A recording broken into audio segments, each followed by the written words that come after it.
ভুলু, তুমি কি সাধারণ দর্শককে বলছো ফরিদপুরের মাঝকান্দিতে একটা অন্ধ লোক ৩০ বছর মটকা বিক্রি করে জীবনযাপন করছে, সে কিছু চোখে দেখে না? এই যে একটা সুন্দর খবর, এই যে একটা কনফিডেন্স খবর যে একটা লোক ফুললি অন্ধ হয়ে কিছুই চোখে দেখে না, সে ভিক্ষা প্রবৃত্তিকে বেটা আ করে থাকেন। জিনিসটা ক্লিয়ার করবে না, আগে আ করলে চলবে। এই ভিক্ষা প্রবৃত্তিকে সে তার ভিতরে লালন না করে সে ফুল অন্ধ হয়ে কিছুই চোখে দেখে না, ব্যবসাকে নিজের জীবিকা নির্বাহের পথ বেছে নেছে। এরকম একটা গরম খবর, এরকম একটা সুন্দর খবর তুমি সাধারণ লোককে বলবা না?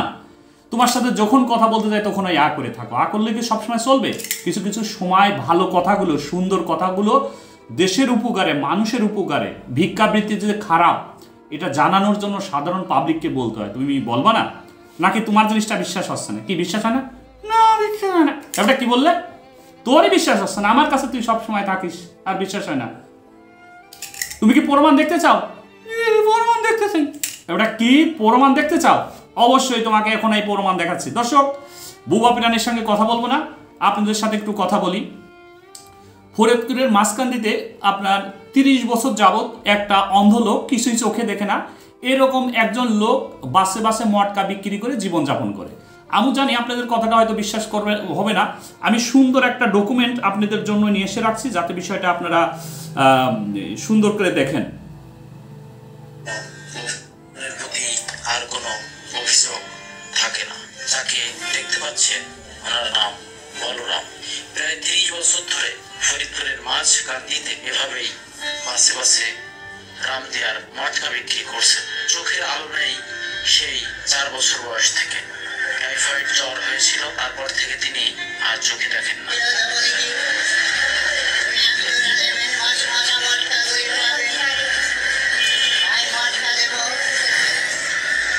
দর্শক, আমরা এই সম্বন্ধে একটু কথা বলে নিই।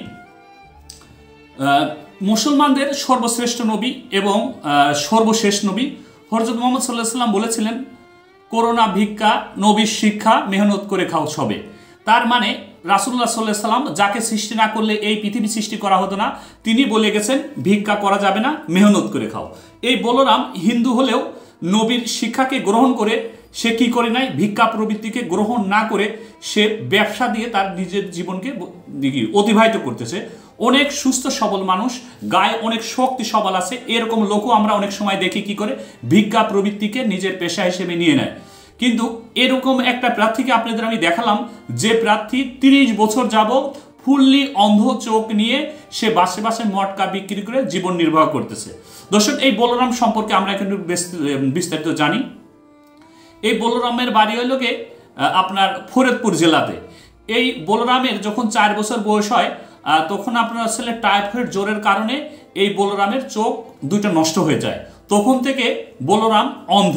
আমরা বলতে পারি ৪ বছর বয়সে একজন শিশু কত বড়ই হতে পারে, এই হিসেবে বলা যায় যে বলরাম মানে আপনার জন্ম অন্ধই আমরা হিসেবে ধরে নিতে পারি।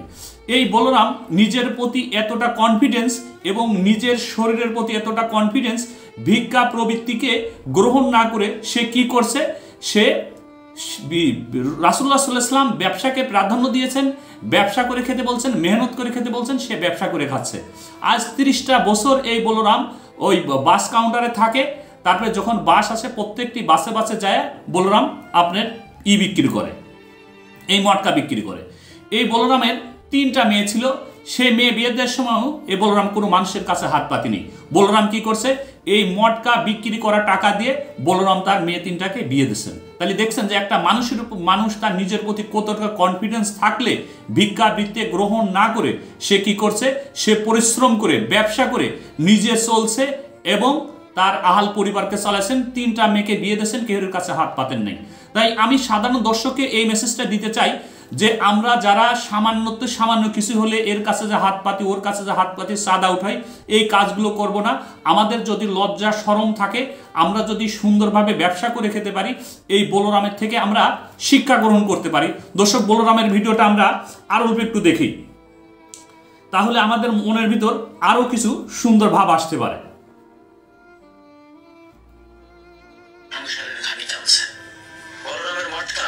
আজকে আর কেউ কিনলেন না। অনেকেই বেশি দাম দিয়ে বলরামের কাছ থেকে মটকা কিনে নেন। সে ঘটনাও এই বলরাম যে বাসে মটকা বিক্রি করে মানে যে সব সময় যে মানুষ তার কাছে মটকা কেনে তা না। কতক বাসে সে মটকা বিক্রি করতে পারতেছে, কতক বাসে সে মটকা বিক্রি করতে পারতেছে না। কতক বাসে এমনও হৃদয়বান ব্যক্তি আছেন বলরামের মটকার দাম যা থাকে তার থেকে একটু বেশি দিয়ে কেনেন। তার কারণ তারা ভাবেন যে এই ব্যক্তিটা ভিক্ষাবৃত্তিকে পেশা হিসেবে নিতে পারত, কিন্তু সে ভিক্ষাবৃত্তিকে পেশা না করে সে কি করছে, ব্যবসা করে খাচ্ছে। সে অসহায় মানুষ, অন্ধ মানুষ। আমি কি করি, 5 টাকার জিনিস তার থেকে আমি 10 টাকা নিয়ে কিনি। তার মানে কি, আমি একটা অসহায়কে ব্যবসার মাধ্যমে হেল্প করতে পারতাম। তো দর্শক, আপনারা যারা এখনো এই ভিক্ষা প্রবৃত্তিকে ব্যবসা হিসেবে গ্রহণ করছেন, নিজের সম্মানের দিক না তাকিয়ে যদি পারেন অল্প টাকা দিয়ে, সামান্য টাকা দিয়ে ব্যবসা করে নিজের সম্মানটুকু বাঁচাবেন, আহ্লাদ পরিবারকে বাঁচাবেন এবং সুস্থ থাকবেন। বলরাম আমাদের সমাজের জন্য একটা মেসেজ, বলরাম আমাদের দেশের জন্য একটা মেসেজ। যারা ভিক্ষা বৃত্তিকে গ্রহণ করেছে তাদের জন্য বলরাম একটা শিক্ষা। অন্ধ হয়ে 30টা বছর একটানা আপনার এই মটকা বিক্রি করে সে তার আহাল পরিবারকে বাঁচাচ্ছে, সন্তান সন্ততিকে বাঁচাচ্ছে, 3টা মেয়েকে বিয়ে দিচ্ছে। দর্শক, সবাই ভালো থাকবেন, সুস্থ থাকবেন, বলরামের জন্য দোয়া করবেন। আল্লাহ হাফেজ।